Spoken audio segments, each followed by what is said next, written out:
Evening. This is Mae Brussel in Carmel, California. It's broadcast number 548, and it's June the 6th, 1982. Yet, what happened? And this is a small community, and you have to be very careful about what you say until you're really sure of what happened. I am with my research, and there's no reason not to be about the station.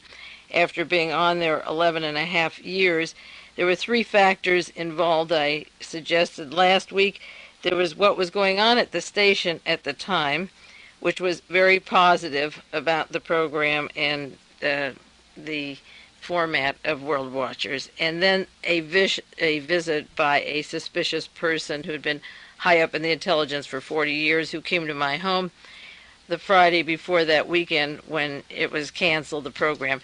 And then the way it happened, I am very vague about this because for a while I have to remain that way. I did go over the station this week, and I'm convinced that no amount of letters or telephone calls, and there were literally hundreds, is going to change. It had to be off the air, and that's it.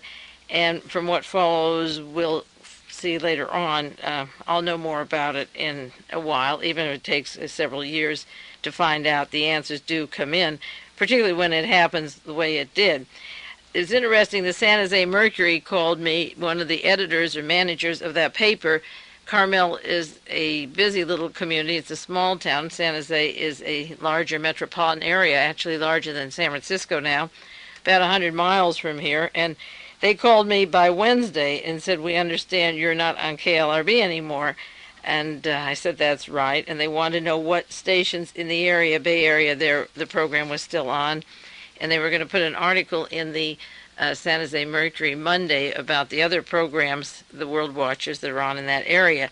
I didn't think it was that newsworthy for them to pick it up that fast. And it was interesting to me because he referred to the article that Jill Wolfson did in the San Jose Mercury, the cover story in the magazine section, about 2 months ago. And I was even apprehensive when she came here because these things tell more people about your program, but they also bring a reaction. They turn people on and you want new listeners, but then there's some counteraction that happens afterwards.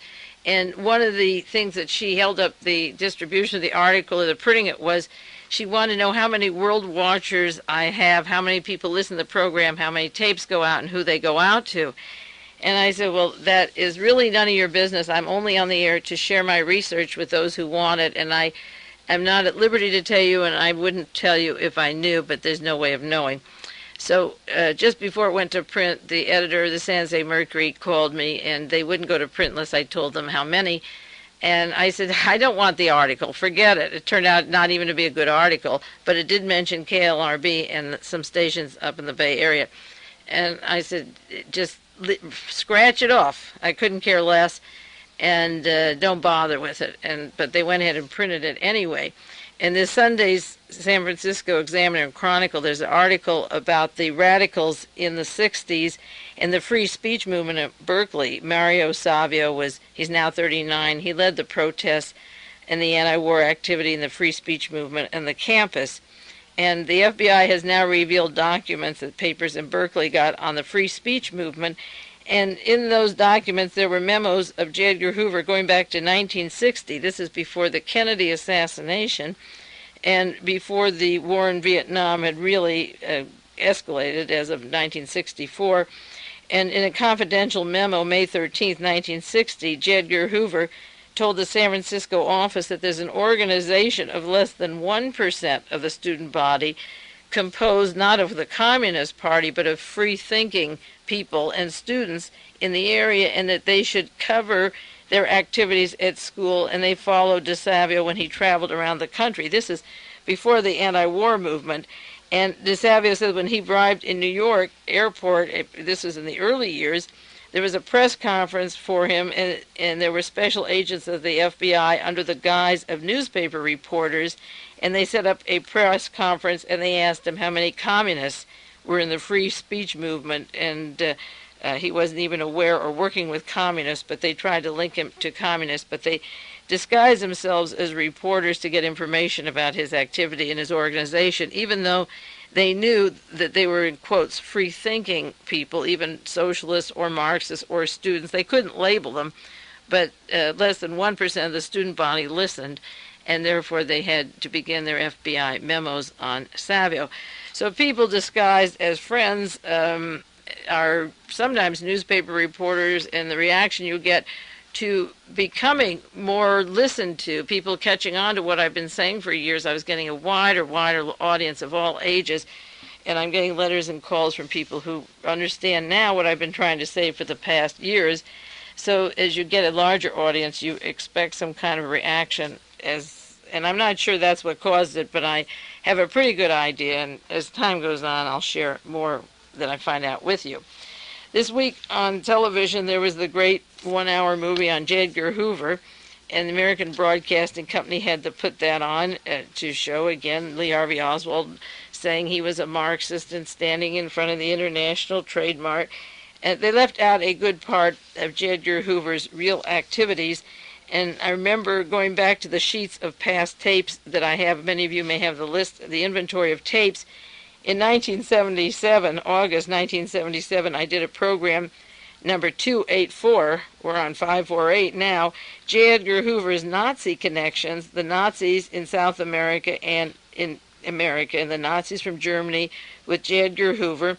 And in 1977, in October, I did a program, part of the program was on ABC Broadcasting, selling Lee Harvey Oswald's guilt. So it's 5 years later, and American Broadcasting is still trying to sell the idea that Lee Harvey Oswald was a communist, and not explaining why Jagger Hoover would cover that up just when he's looking for communists under every rock. But the role of Jagger Hoover in Interpol and with the Nazi organizations is the best kept secret, except among certain researchers, and this program was the first one to even suggest that he used too much power in the agency. There was an article in Gung Ho that I referred to several weeks ago on program 545 about why William Seymour called the CIA's Man for All Nations.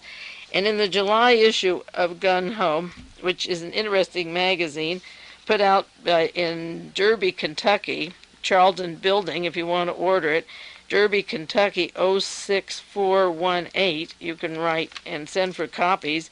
A new subscription is $14 for 6 issues. They advertise, get there quick with Gung Ho. This is July issue. Do you crave fast action? And it tells how to fight in Afghanistan, Africa, Central America, and so forth. Read what the professional reads and learn tricks that keep you alive to fight another day.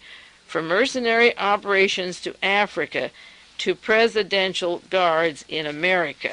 And I'm sure they're referring to guards such as those that, in quotes, protected John Kennedy, or even Ronald Reagan, with the double shooting, the possible double or triple assassins right there at the Hilton Hotel in Washington, D.C. in March last year when Ronald Reagan was shot. This magazine, the articles that I have for May, June, and July seem to be very honest, direct articles with some good information in them, and I'll be doing some more with you about these articles. But they're advertising how to operate as presidential guards in America. Now, Jagger Hoover, the part they didn't show in the movie, was active in the organization Interpol, and I'll do a detailed broadcast on that again for you. I haven't done one in the last 3 or 4 years. Hoover was affiliated with Interpol as early as 1935. He had direct contacts with them, and this was the international police that Hitler founded in the 20s after they began rearming Germany. He had direct communication with the high officials, Mr. Oscar Dressler and Mr. Heydrich, the Reinhard Heydrich, the chief of the Nazi police, and he was the one who began the Jewish solution of killing all the Jews that they had on the continent of Europe and elsewhere if they conquered that. Heydrich was president of Interpol from 1940 to 42. Hoover had to lose his connections in 1941 after Pearl Harbor was bombed because he had pictures of Nazis in his office. And after Heydrich was assassinated in 1942 in Germany, Ernest Kaltenbrunner took over the Interpol presidency, and then he was hung for war crimes at Nuremberg in 1946. But in 1946, J. Edgar Hoover became the vice president, taking over the old files of Jews to be exterminated. And these files are on microfilm and are, I understand, are still kept very much intact and are used by hit squads. And a Mr. Bauman was chief of the Secret Service in the United States. He was elected as vice president to Interpol. So when gung-ho advertises how to operate with presidential guards in America, and when the chief of our Secret Service in the United States is vice president of an organization that worked with the Gestapo before and after the war, and J. Edgar Hoover became vice president of Interpol after the war in close affiliations with the Nazis continuously, you can understand how easy it is to off a president and have all the information of where he'll be and cover it up. And J. Edgar Hoover, of course, was the man described, at least in this program, as saying the lone assassin, that Oswald was the loner. And they tried to explain on ABC that maybe he was covering up for the mafia, the organized crime syndicate that didn't like the Kennedy brothers, or he was covering up for Fidel Castro and the Russians. Well, I hardly believe that's the case. But by making Oswald the loner, they could divert all the Nazi connections that I've dealt with many times on this program and will always in the future. So the program shows J. Edgar Hoover with some of his flaws in 1 hour, but of course leaves out the Secret Service and Interpol, as far as the Kennedy assassination, the role, or J. Edgar Hoover's role in covering up who killed John Kennedy, and it leaves out the Nazi connections. That is the real secret to J. Edgar Hoover. And part of the movie also showed, this movie this week, showed that J. Edgar Hoover was feeding the anti-communist literature and fires to Senator Joe McCarthy, and Senator Joe McCarthy was also getting this from Georgetown University, and members of the Vatican secret military, sovereign military order of Malta. And I want to do more on that this evening, part 2 of the sovereign military order of Malta. I mentioned it last week, part 1, the men behind the Counter-Reformation. This is an article by Kevin Coogan, C-O-O-G-A-N, published by Jonathan Marshall in his newsletter of February 1982. And he talks about members of the Sovereign Military Order of Malta, which is a second branch of the Vatican. There is the religious, theological branch, and there's the military branch. And many people are not familiar with the military branch. And it's an important thing because it seems that the head of Hitler's intelligence agencies and our CIA and the men directing foreign policy today are all part of this organization. And it's important because in this country, theoretically, we should have a separation of church and state. But are we using the network of the Vatican locations of various people from the Vatican who had a network of their Catholic organizations set up, and an overlay of the Odessa, the Otto Skorzeny, Martin Bormann network that would take over and keep the Fourth Reich living? Did they slip the Odessa into the Vatican gown and use our high intelligence people from the OSS and the CIA and Hitler's intelligence combined under the cloak of the Vatican for control of the world and the Fourth Reich? Just quickly to run down the names that I mentioned last week as members of the secret military, sovereign military. I put the secret for the sovereign because they're both. It should be the SSMOM, the secret sovereign military.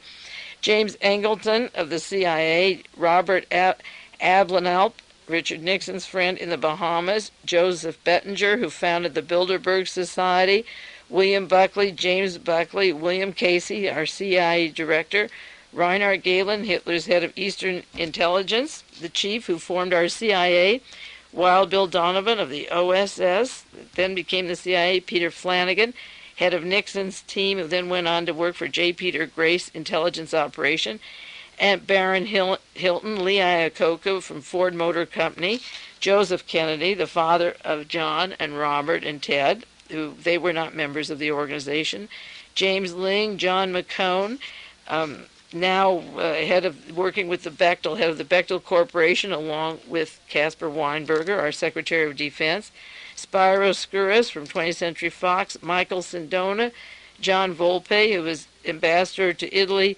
Vernon Walters, the roving ambassador to every country for the Defense Department, and also a member of the Sovereign Military Order of Malta, and William Clark, a very important man.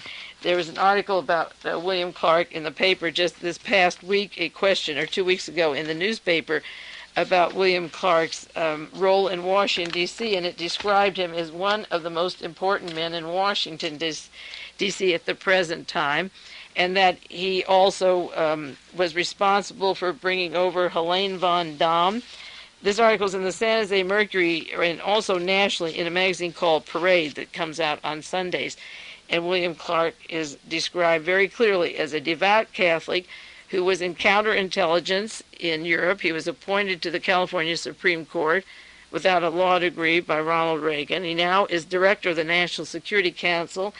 He brought over Helene von Damme, who incidentally also was brought over by Otto von Bolschwing, the man who helped the Iron Guard escape from Europe, those men that you saw on 60 Minutes a few weeks ago, and I've mentioned that Nazi criminal who's been in the Silicon Valley with the Defense Department and Hewlett-Packard and working with Wilson and Turple and the Defense, the CIA, the NASA group. He just died a few months ago, von Bolschwing, but he was instrumental in bringing over Helene von Damme, and also William Clark was supposed to. So the two in counterintelligence placed a woman in the office of Ronald Reagan to make appointments as governor.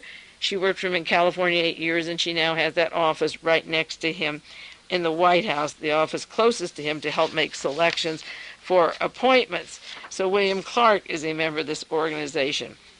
I referred last week to a book, Real Lace, by Stephen Birmingham, published in 1973, Harper and Row, New York.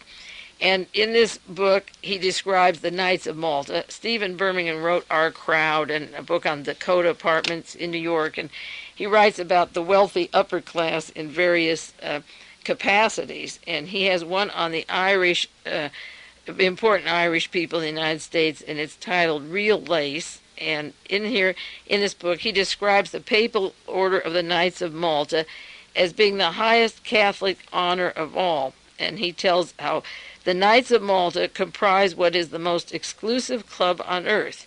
They are more than Catholic aristocracy. They are the nobility and the royalty. There are over 600 million Roman Catholics, but only 8,000 Knights of Malta. And he goes into the importance of them, that they began and were founded in the 11th century, originally as nursing monks. The Knights captured the island of Rhodes, Rhodes, by the Byzantine Empire in 1309 and called it sovereign, and they were moved out and then went to Malta. They were replaced and set up their hierarchy in Malta. They said the Knights' headquarters right now are on the Via Condotti in Rome.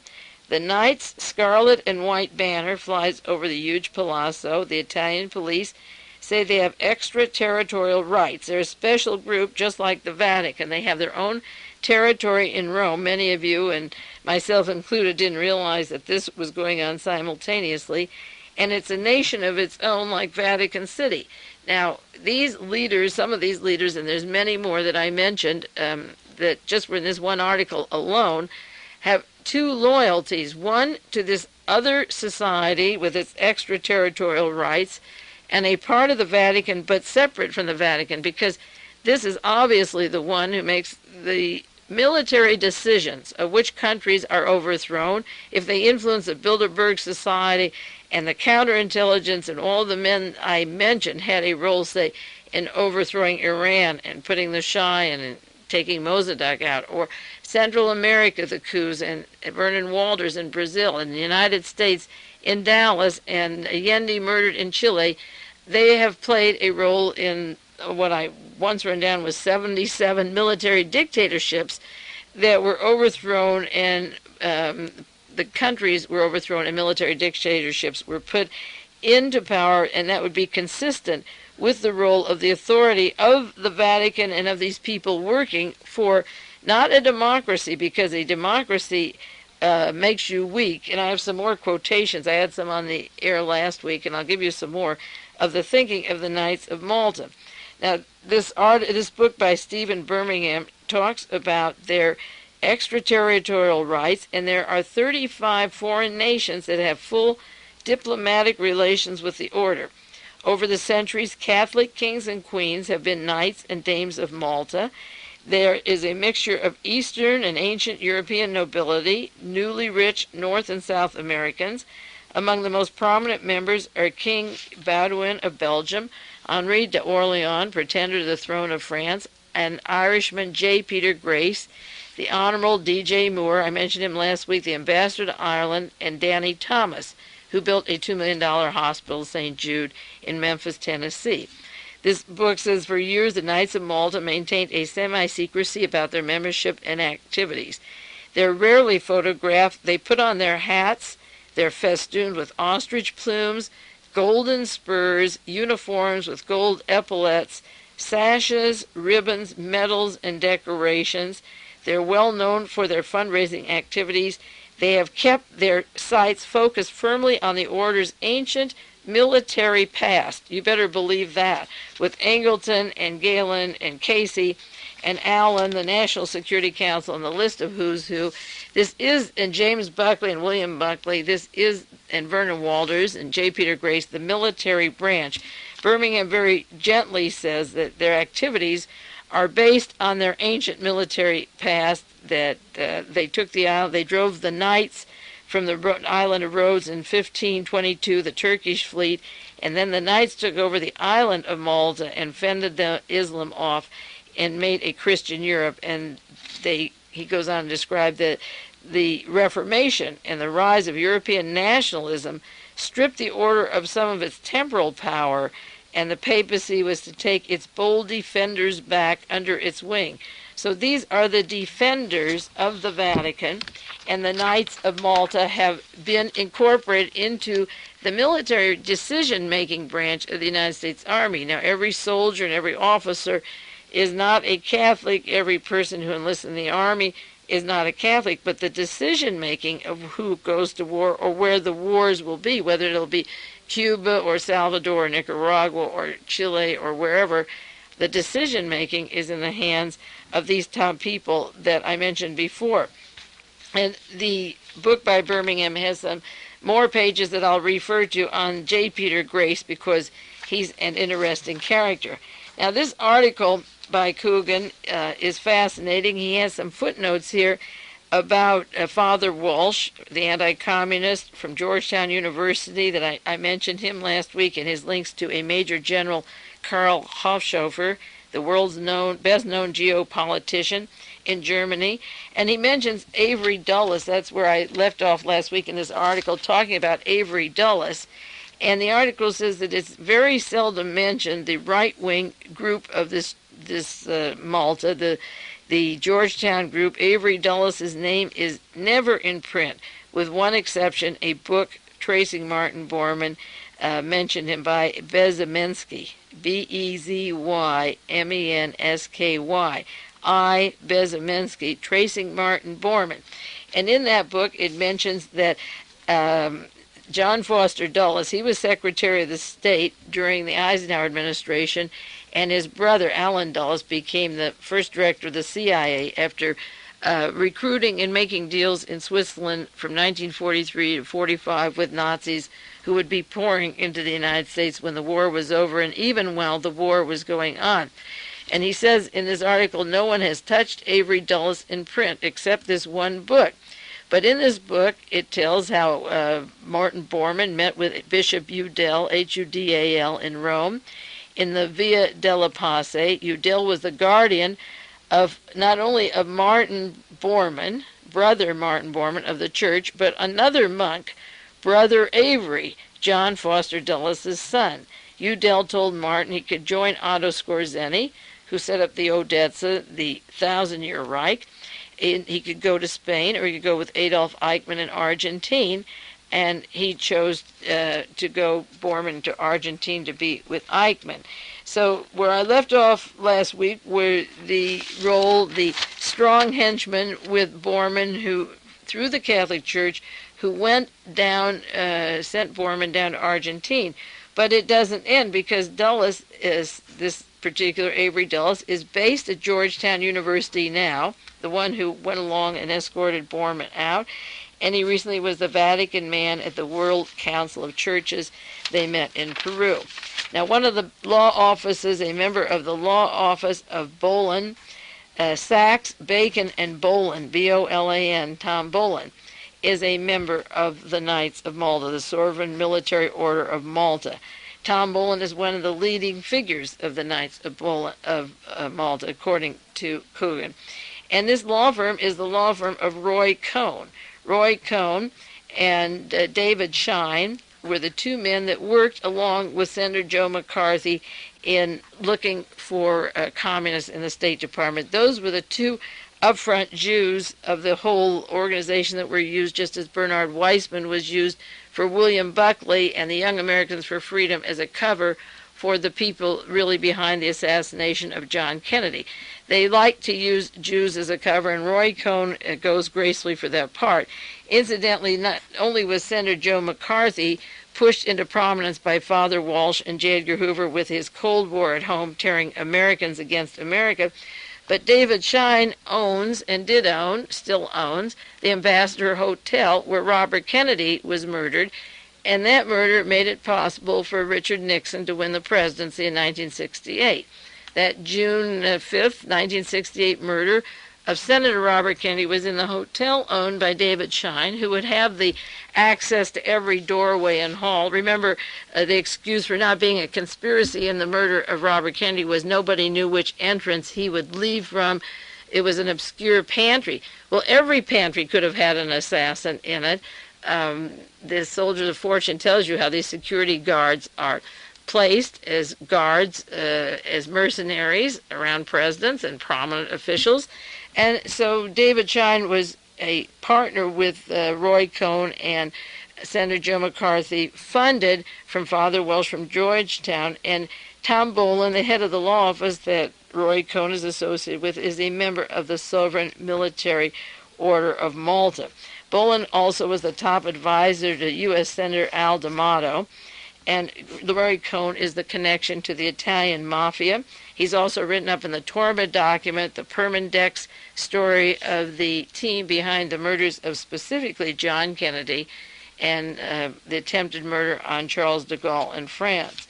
The Roy Cohn is a leader of the right-wing Jewish organization, and he's part of the whole Buckley crew. Coogan describes him as part of the whole crew, working out of the office and closest to the Buckley gang, the Saxby, Cohn, Bolan offices, Roy Cohn, right in there with Senator Joe McCarthy and the Sovereign Military Group, feeding them with this anti-American propaganda. Now, the Buckley crew, according to this article, was in close support with the Mossad. That's the Israeli intelligence. And many of you know that I've for a long time been suspicious of the Mossad and Begin and the role of Israel with the far right wing, both in Argentina, in Taiwan, and South Africa, and in the United States. And in this article, he says that Roy Cohn not only was a link to the mafia and the right wing, but along with the Buckley crew and company, they worked with one, the Begin government, two, with James Angleton, longtime control over the Israeli desk at the CIA, and now they've merged to a nutty right-wing Jewish team. And the question of the Mossad, the Jewish intelligence, working with the far right wing has never, ever yet been exposed, and that is a story that is long overdue. Cogan says in this article that the Mossad has a person in Los Angeles, a right-wing Mossad man with tight Vatican South African ties. His name is Amnon Barnes, A-M-N-O-N-B-A-R-N-E-S, and he's based in Los Angeles, a millionaire, and seems to be a connecting link of the Vatican to South Africa to Israeli intelligence. On the other side of this tape, on part 2, I'm going to do some more on the sovereign military branch of the Vatican related to our CIA and to German intelligence.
This is side 2 of tape 548, and it's June the 6th, 1982, and I'm doing part 2, a continuation last week on the story, The Men Behind the Counter-Reformation by Kevin Coogan, the links of the Sovereign Military Order of Malta, the Knights of Malta, to the intelligence operations in the United States, the decision-making policies, and their links to the Vatican, and the use of the American intelligence and the American government for close ties to policies coming out of the Vatican. Now, in this article, he mentions Cardinal Spellman, and who passed away not too long ago, and Cardinal Cook as being the spiritual center for the Knights of Malta, that in New York City, where the wealthiest St. Patrick's Cathedral is on Fifth Avenue, is the spiritual center for the Knights of Malta, and Cardinal Spellman was gung-ho during the Vietnam War. In fact, he is blamed in this article for having insisted that Diem, a Catholic, be president of Vietnam. The Buddhists were burning themselves, if you remember those scenes, and there was really a holy war there where they were trying to push the Catholics into taking control of Vietnam. And he refers to Cyril Tumanov, Toumanoff, a white Russian who worked in Rome, who was in the official historical division there and a member of the official historical division of the Sovereign Military Order of Malta.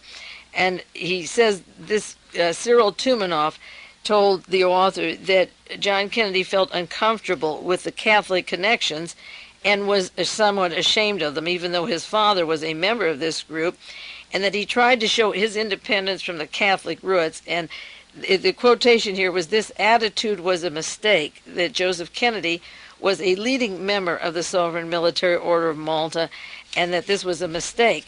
Well, they would know, because the whole team that I've listed here were part of the assassination group or the cover-up of the murder of John Kennedy. They had very important roles in the murder of John Kennedy or related to people around him, and I listed their names and some of them and the relationship to them.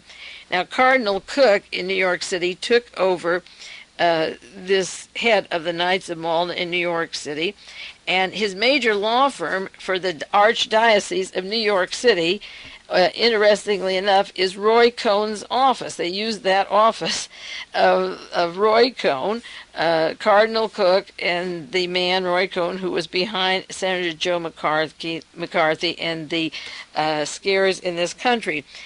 Besides Cardinal Spellman's encouraging the war in Vietnam before Cook, he was, as I say, the spiritual center for this group, and Cardinal Cook recently was out against the limit of nuclear arms. The head of the Catholic Church in New York City came out when the protests were taking place. This was just recently, about the nuclear arms. He came out against the limitation of nuclear arms. His role is to protect and spiritually advise Americans, and as the head of the Sovereign Military Order of Malta in Fifth Avenue and St. Patrick's in New York, that is his role. In the book, The Irish Lace, The Real Lace, rather, by Stephen Birmingham, he has some mentions of Cardinal Spellman, who took over this important political position in the United States, and I think they're interesting. There's a chapter called The Duchess Brady, and it has to do with a family, an American couple, Mr. and Mrs. Nicholas Brady, who in 1920 took over a villa in Rome. That was right after the Russian Revolution, when the monarchy were all fleeing out of Russia, and Herbert Hoover was over there arming the Poles and the Tsarists, preparing for World War II, just days after the Russian Revolution. An American couple went to Rome, and the Bradys had prominent people from the church as their guests, the princes of the church. And this book describes three of them: Cardinal Bolzano, Cardinal Gaspari, and Cardinal Pacelli. Cardinal Pacelli became Pope Pius XII and is described in the controversial play The Deputy by Rolf Hochhuth, Hochauth. His role with the concentration camps is described in this particular play. There's one scene where a messenger comes and says there's no synagogues left, and he says, "It's not my place. The Jews were not baptized." And there is a statement where the church is concerned, Herr Hitler remains a realist. It was a very controversial play. Pacelli became the Pope, Pius XII, and the Bradys were very close to him. They moved to Rome, as I say, in 1920. They kept their homes in the United States. They were related to the the head of the Bureau of Investigations in the United States Attorney General's office at the time, a Francis P. Garvin. And in 1925, a young priest in his 30s, Francis Spellman, went to Rome. He was just in his middle 30s as part of a papal secretariat of state. It was an honor for the American to be there, similar to Pope Pius, John Paul II, going to Rome under Montini, who was Secretary of the Vatican at the time that they were writing passports for Martin Bormann. He was working for the Secretary of the Vatican. Well, at the end of World War I, Cardinal Spellman, Francis Spellman, he wasn't a cardinal then, he was a young priest. He went to Rome, and he stayed with the Bradys. He worked as a papal secretariat of state, and when the Bradys needed a young priest for their chaplain over there, it was similar to the Brideshead Revisited. They had their own chapel. They asked for Spellman, and he took the job. And then Father Spellman got a lot of money from the Bradys. They gave it to the Vatican, and in return, the Bradys were also knighted into the Knights of Malta. And in the book Real Lace, it says Monsignor Spellman was named Auxiliary Bishop of Boston in 1931. 7 years later, he was the Archbishop of New York, and in the process, he rewarded his friends and sponsors, the Bradys. In 1927, through his offices, Mr. Brady was given the Grand Cross of St. Gregory, and Mrs. Brady and Mrs. James Farrell were named two of the three dames of Malta in the entire United States. Genevieve Garvin Brady became the Duchess Brady in the United States, holding a title, while the brother is the head of the Bureau of Investigations in the United States for the U.S. Attorney General's office. And then this book, Real Lace, goes on to tell their inheritance of $25 million in directorships in 50 corporations, and the links of the Brady family to helping bail out the Chrysler Corporation when they needed a long time before.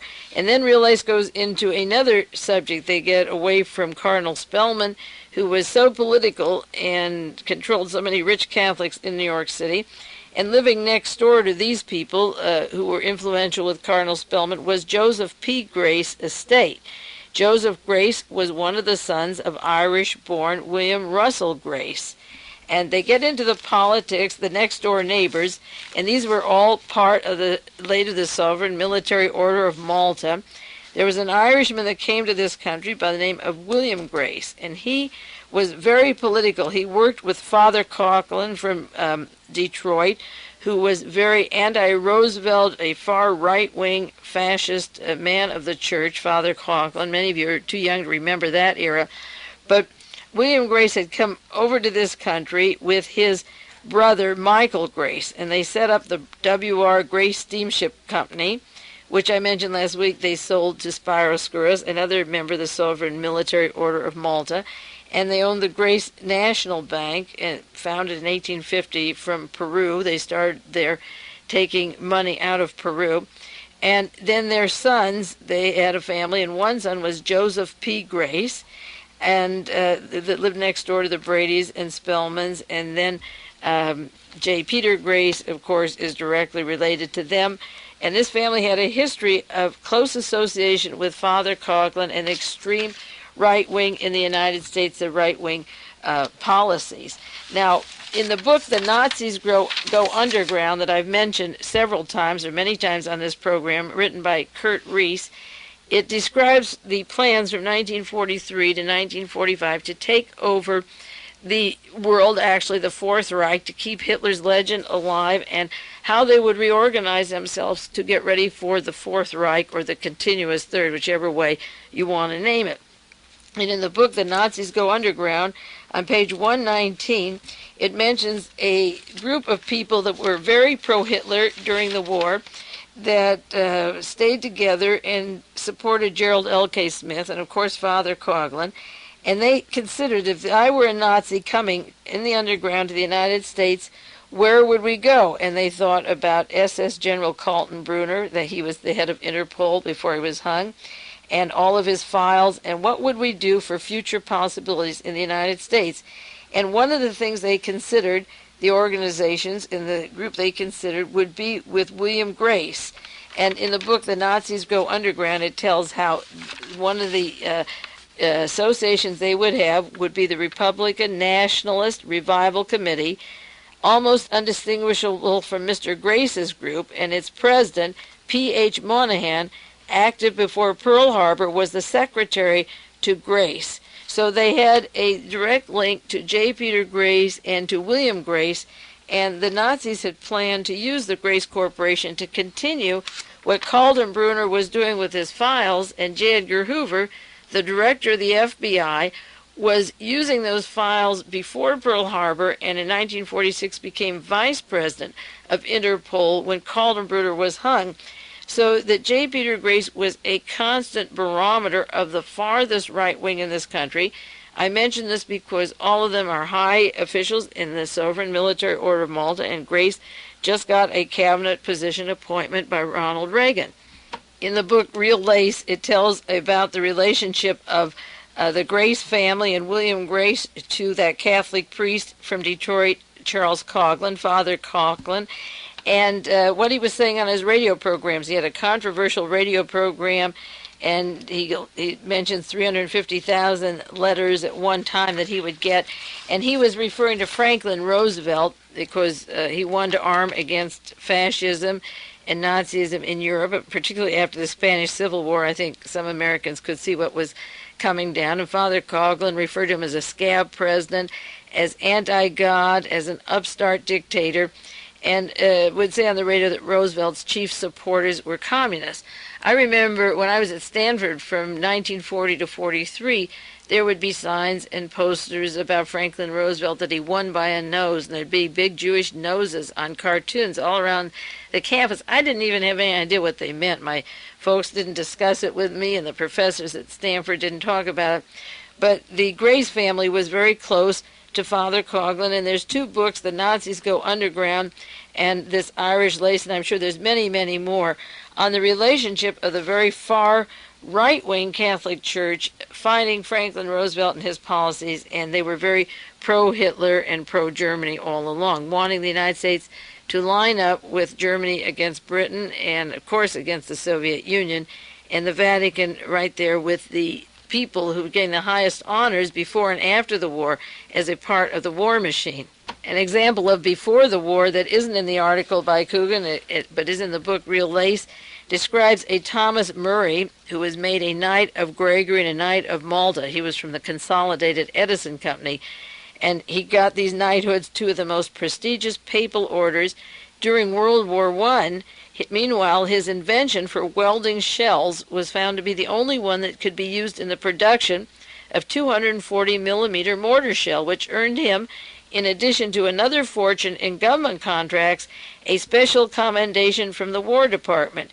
He became president of the Association of Edison Illuminating Company and Murray Manufacturing Company, and eventually headed 5 different corporations. So Mr. Murray is made a knight by the Vatican, the military sovereign group of the Vatican, for his great contributions, and during World War I, he is inventing these shells and the mortar that have killed so many people, and he's also getting commendations for the War Department.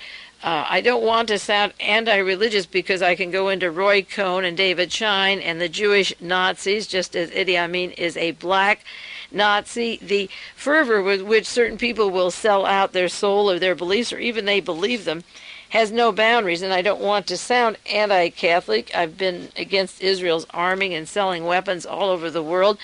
How can a religion be an arms supplier? But there's no contradiction at all, and I just mentioned this Thomas Murray of the Knights of Malta to show you the commendations both from the church and from the U.S. War Department simultaneously. Even more horrendous was after World War II when Reinhard Gehlen, who wanted genocide by the millions and starvation by the millions and managed to disarrange and kill millions of people in Europe, was immediately made a member of the Sovereign Military Order of Malta. Now, as far as the Grace family goes, this article mentions James Peter Grace as president of the United States section of the Sovereign Military Order, and he's the one, again, who's just been recently appointed to cut down expenses in our federal government, which means putting your finger on the poor and letting the rest go free. He's got 8 members of the Grace Company at the present time. On the board of Grace Company are members of Malta, and only 2 of them are mentioned in this article. The other 5 or 6, we'd have to guess who they are. Those 6 are left blank. But one is John Moore, who was the former ambassador to Ireland, and the other is Felix Larkin, Larkin, who's chairman of J. Peter Grace, and at one time was general counsel for the Defense Department from 1949 to 1951, and in 1951 he got the highest award from the Department of Defense. So he was in the Defense Department general counsel for them during the Korean War, when Alexander Haig got his promotions from West Point and went to Taiwan, when Fritz Kramer was advising these people in the Pentagon, and we can't yet discriminate whether Fritz Kramer was that prisoner at Dachau, number 33. I'm still working on it as much as I can.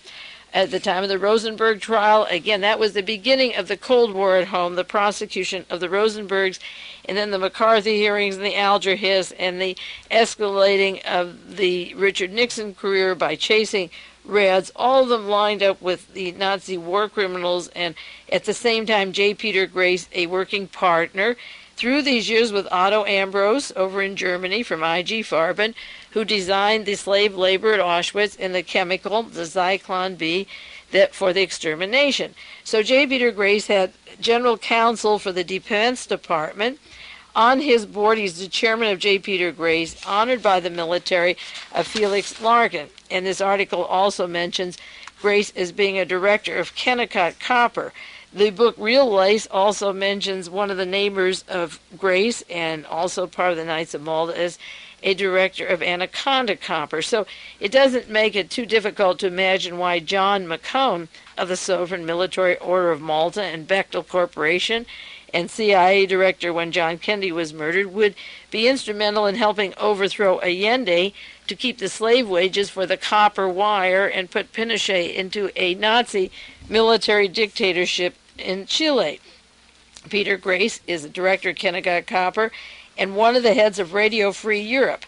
If any of you saw 60 Minutes a while back, 2 or 3 weeks ago, it mentioned Nazi war criminals that were put on Radio Free Europe that should not have been allowed there. There were many of them from the Iron Guard. They didn't even mention Mr. Trivia from the Iron Guard who was brought there.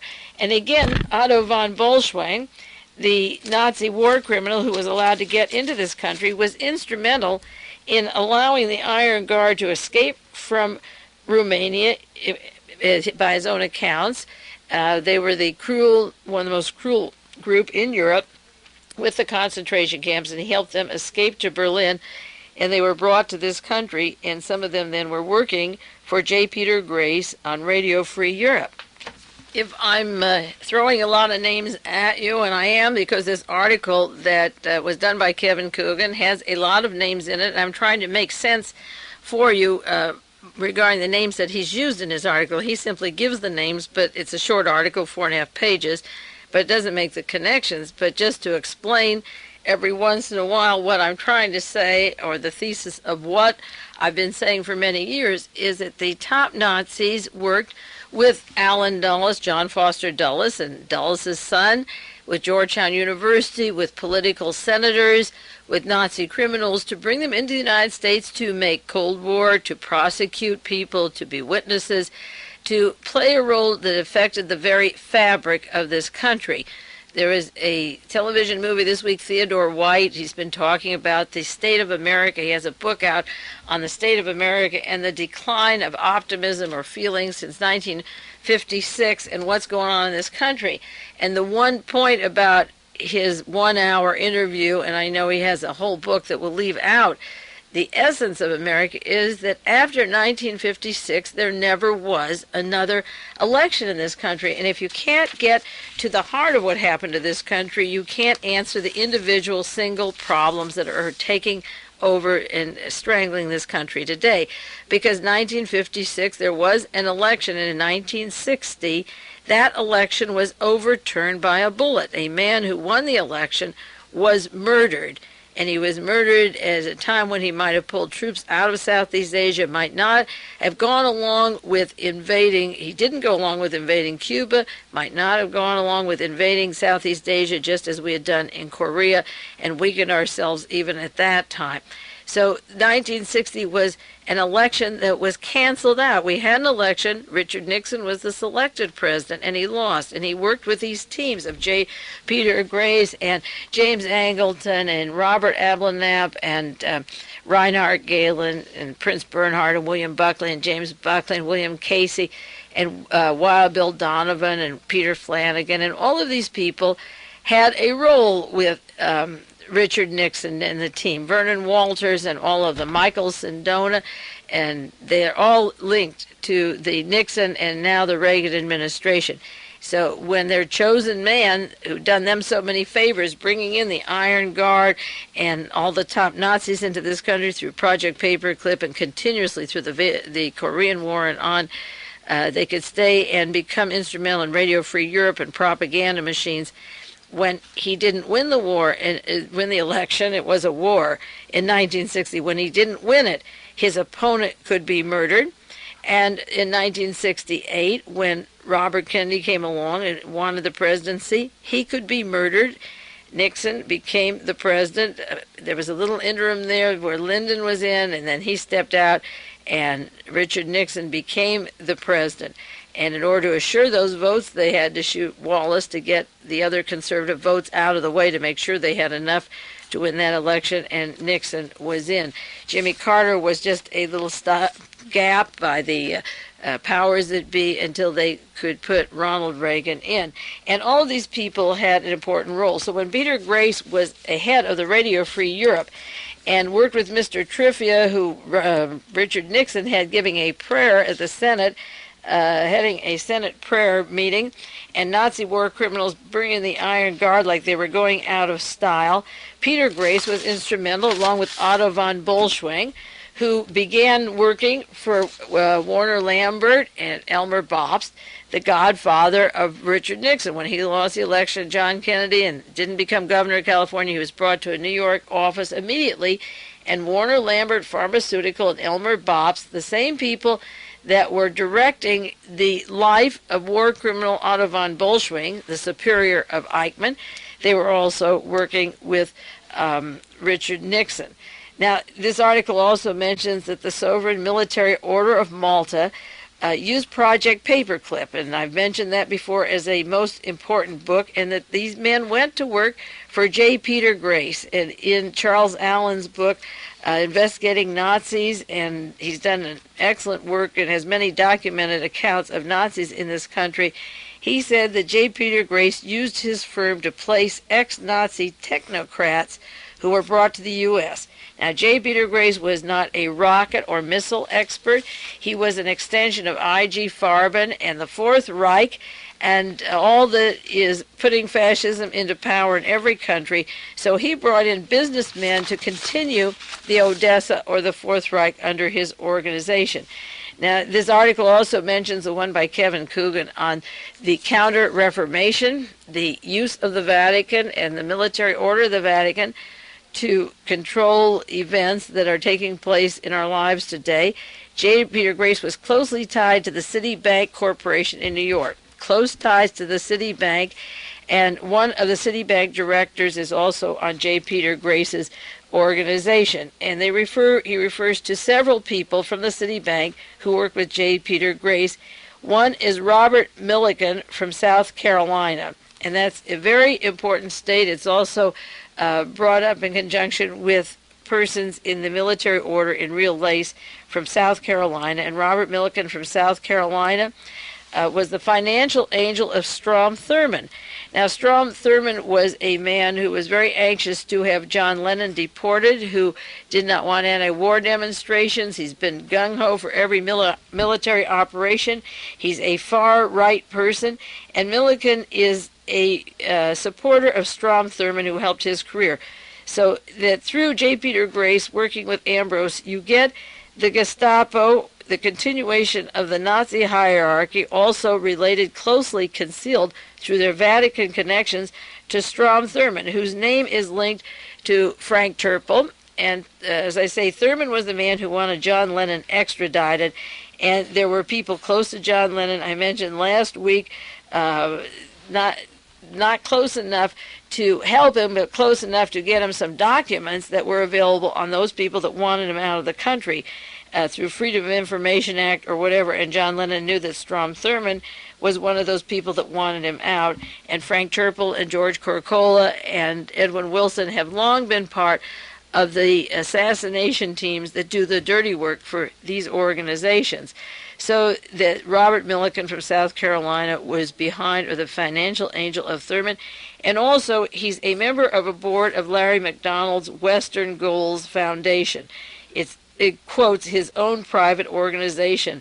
And I've mentioned many times Robert Byron Watson, who testified before the House Select Committee on Assassinations, and they deleted the information, and he gave it to Mark Lane, who deleted it from his book, and Dick Gregory, who deleted it from his book on Martin Luther King, the allegations of Larry McDonald's work with the far right wing of the drug smuggling hit teams, the assassination teams that were behind the murders of John Kennedy, Robert Kennedy, and Martin Luther King. And this goes into narcotics and coins and antique stores in Larry McDonald's area in DeKalb County, the home base of Mitchell Werbel, the designer of silencers for assassinations and assassination teams, DeKalb County, where Larry McDonald comes from, and also Mark David Chapman, who was turned from a Lenin lover to a Christian freak, born-again Christian, went to Beirut, Lebanon, and then came back to the route of the military base at Fort Chaffee, Arkansas, a Christian school in Tennessee, and Hawaii, his trips around the world, and then ending up in front of the Dakota where he murders John Lennon, who Strom Thurmond didn't like, but J. Peter Grace has on the board Robert Milliken, who helps and is the financial angel of Strom Thurmond. Every assassination or every important murder has an outline of weaponry, training, locations of the real suspects, where they were, their links to the military. And every article that comes out repeats those locations and those names and places. And this just has to be more than a coincidence that these names reappear with these organizations that have this fascist connection. Kevin Coogan mentions in his article that W.R. Grace, William Grace, had ties to Vatican intelligence almost as old as the firm itself, and he refers to an article by Peter Havner in 1888 called A One-Sided History of William R. Grace. That's the man who later is so busy with Father Coughlin and the extreme right wing in this country. It was called The Pirate of Peru, and he wrote at the time the fascist leanings of Bill Grace and the racket that he was running under the Jesuit organization. And Bryce Brothers becomes Grace Brothers. And this is a good point to leave off and continue next week, maybe part 3 on this subject, because Ivor Bryce was very close to Ian Fleming. He was his closest friend. And Ian Fleming set up for British intelligence a landmark location in Montego Bay in Jamaica that is described in the Torbett document and Intrepid, William Stevens's organization of British intelligence. And down in Montego Bay are people important to the murder of John Kennedy and the Permindex group. This is described as in the Torbett document that you can get. It's available. It's $15, and it has a description of the people behind the murder of John Kennedy, or some of them. But Ian Fleming was very heavy in British intelligence. In fact, there's a biography of Fleming that Bryce wrote called You Only Live Once. Remember, Fleming used the title You Only Live Twice. So that the Grace family and their links to I.G. Farben and to Otto Ambrose over there, and to the Vatican, to the CIA, to people in South Carolina such as Strom Thurmond, the tentacles go everywhere. Part of the Borman Brotherhood or Otto Skorzeny's Odessa. I'm trying to describe maybe parts each week of a complicated network that was arranged starting in January 1943 by Adolf Hitler to take over the world and control and keep the 1,000-year right going. And the question is, are our intelligence agencies in the United States diverted for that goal, and is that what's happening to the United States right now? I believe that is what is happening right now. In the meantime, we'll go back to this part 3 probably next week. Keep well and take care. And this is Mae Brussel in Carmel, California.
man for all nations. And in the July issue of Gun Ho, which is an interesting magazine put out in Derby, Kentucky, Charlton Building, if you want to order it, Derby, Kentucky 06418. You can write and send for copies. A new subscription is $14 for 6 issues. They advertise, get there quick with Gun Ho. This is July issue. Do you crave fast action? And it tells how to fight in Afghanistan, Africa, Central America, and so forth. Read what the professional reads and learn tricks that keep you alive to fight another day. From mercenary operations to Africa to presidential guards in America. And I'm sure they're referring to guards such as those that, in quotes, protected John Kennedy, or even Ronald Reagan, with the double shooting, the possible double or triple assassins right there at the Hilton Hotel in Washington, D.C. in March last year when Ronald Reagan was shot. This magazine, the articles that I have for May, June, and July seem to be very honest, direct articles with some good information in them, and I'll be doing some more with you about these articles. But they're advertising how to operate as presidential guards in America. Now, Jagger Hoover, the part they didn't show in the movie, was active in the organization Interpol, and I'll do a detailed broadcast on that again for you. I haven't done one in the last 3 or 4 years. Hoover was affiliated with Interpol as early as 1935. He had direct contacts with them, and this was the international police that Hitler founded in the 20s after they began rearming Germany. He had direct communication with the high officials. Good evening. This is Mae Brussel in Carmel, California. It's broadcast number 548, and it's June the 6th, 1982. Yet, what happened? And this is a small community, and you have to be very careful about what you say until you're really sure of what happened. I am with my research, and there's no reason not to be about the station. After being on there 11 and a half years, there were 3 factors involved. I suggested last week there was what was going on at the station at the time, which was very positive about the program and the format of World Watchers, and then a visit by a suspicious person who had been high up in the intelligence for 40 years, who came to my home the Friday before that weekend when it was canceled, the program. And then the way it happened, I am very vague about this because for a while I have to remain that way. I did go over the station this week, and I'm convinced that no amount of letters or telephone calls, and there were literally hundreds, is going to change. It had to be off the air, and that's it. And from what follows, we'll see later on. I'll know more about it in a while, even if it takes several years to find out. The answers do come in, particularly when it happens the way it did. It's interesting, the San Jose Mercury called me, one of the editors or managers of that paper. Carmel is a busy little community. It's a small town. San Jose is a larger metropolitan area, actually larger than San Francisco now, about 100 miles from here. And they called me by Wednesday and said, we understand you're not on KLRB anymore. And I said, that's right. And they wanted to know what stations in the area, Bay Area, the program was still on. And they were going to put an article in the San Jose Mercury Monday about the other programs, the World Watchers that are on in that area. I didn't think it was that newsworthy for them to pick it up that fast. And it was interesting to me because he referred to the article that Jill Wolfson did in the San Jose Mercury, the cover story in the magazine section, about 2 months ago. And I was even apprehensive when she came here because these things tell more people about your program, but they also bring a reaction. They turn people on and you want new listeners, but then there's some counteraction that happens afterwards. And one of the things that she held up the distribution of the article or the printing it was she wanted to know how many World Watchers I have, how many people listen to the program, how many tapes go out, and who they go out to. And I said, well, that is really none of your business. I'm only on the air to share my research with those who want it, and I am not at liberty to tell you, and I wouldn't tell you if I knew, but there's no way of knowing. So just before it went to print, the editor of the San Jose Mercury called me, and they wouldn't go to print unless I told them how many. And I said, I don't want the article. Forget it. It turned out not even to be a good article, but it did mention KLRB and some stations up in the Bay Area. And I said, just scratch it off. I couldn't care less, and don't bother with it. But they went ahead and printed it anyway. In this Sunday's San Francisco Examiner and Chronicle, there's an article about the radicals in the 60s and the free speech movement at Berkeley. Mario Savio he's now 39. He led the protests and the anti-war activity in the free speech movement. And they understand now what I've been trying to say for the past years. So as you get a larger audience, you expect some kind of reaction. And I'm not sure that's what caused it, but I have a pretty good idea. And as time goes on, I'll share more that I find out with you.